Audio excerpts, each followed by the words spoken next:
The G-Spot. Welcome to another edition of the Gaia Spotlight. Today we are focusing on a subject that really hits the G-Spot and is near and dear my own heart, the United States government. Okay, they're not so dear, and in most cases they aren't near either. But I hope to make it very clear how you can learn to walk the walk and talk the talk with our elected officials.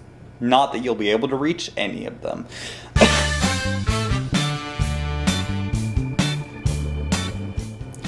This may be a refresher for some, and for some it will be an enlightenment. But whichever it is, I'm sure that you will take pleasure from what follows. I'm willing to wager that most of you don't know how the Republican and Democrat parties came to use an elephant and a donkey to symbolize one another.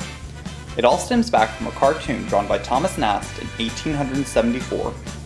In an issue of Harper's Weekly, it depicted the Democrats as a donkey trying to frighten a Republican elephant. How befitting.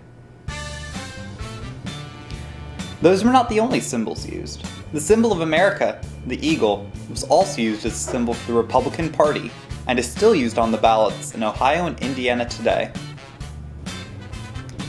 Here's another question for you. Do you know why the Republicans are called the GOP? And no, it's not grossly overpaid.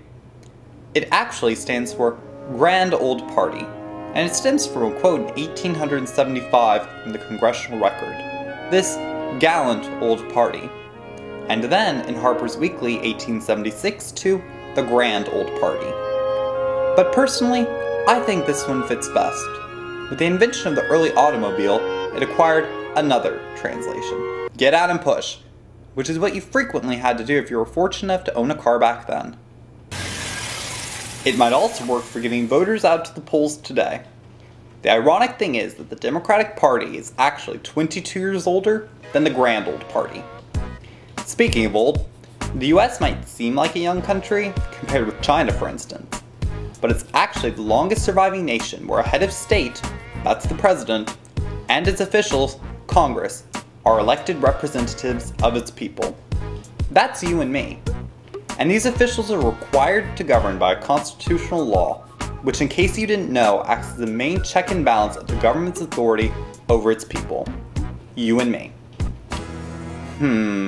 I wonder what constitution our current administration has been reading. Well, that's all the time we have. Another day, another G-Spot. For some further fodder, I'll leave you with these inspiring words.